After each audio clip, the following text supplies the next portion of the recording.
Now, it may sound like I had a very clinical approach to leading this turnaround. That's not the case at all. As my wife can confirm, this was an incredibly painful season in our life with no quick fixes, but several quick disasters. I was also walking wounded.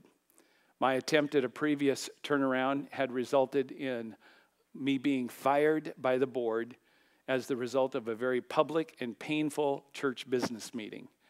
And I sat out of ministry for 2 years. I knew that if this was not successful, I was out of ministry the rest of my life. I understood that. I couldn't come back emotionally. And fear is a lousy ministry companion. It just is. So I began to spend more time with Jesus, asking him to strengthen me and resurrect us.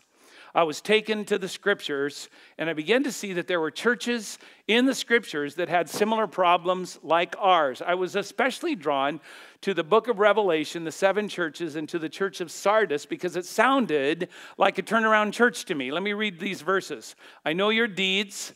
You have a reputation of being alive, but you are dead. Wake up and strengthen what remains and is about to die. Now, when I read this, I felt like the church in Sardis had read my mail.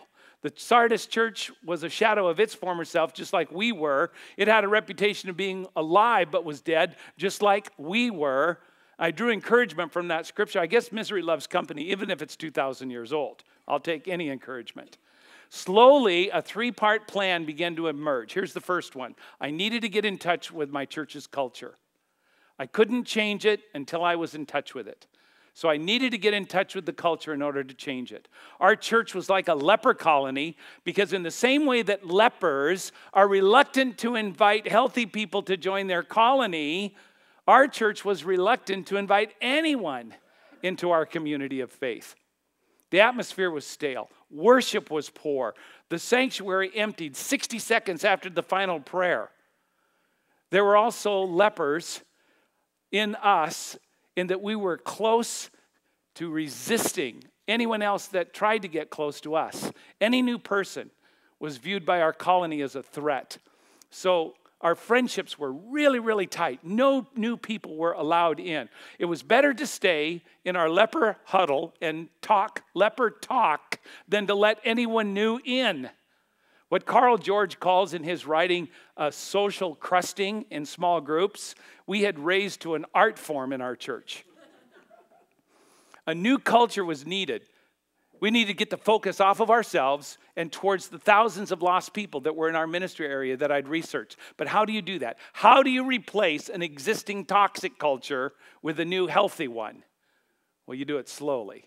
You do it in increments, sometimes by sheer forced obedience.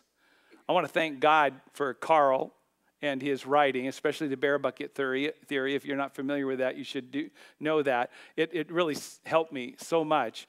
In his theory, you treat people differently in order to love them equally.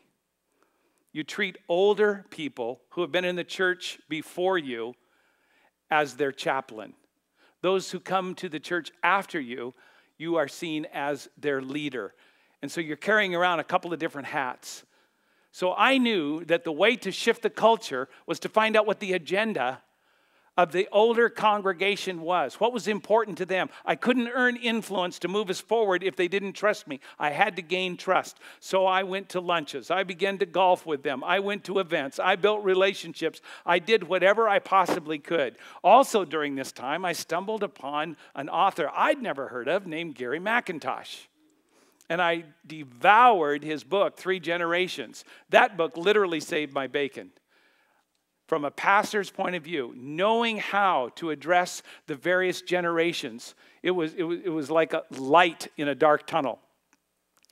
This group finally began to accept some new ideas for worship style changes, coffee in the context of the sanctuary, younger, louder music. They accepted it, never liked it, but began to finally accept it because I told them we're doing this for your children and for your grandchildren. It's the next generation or we're going to be out of business.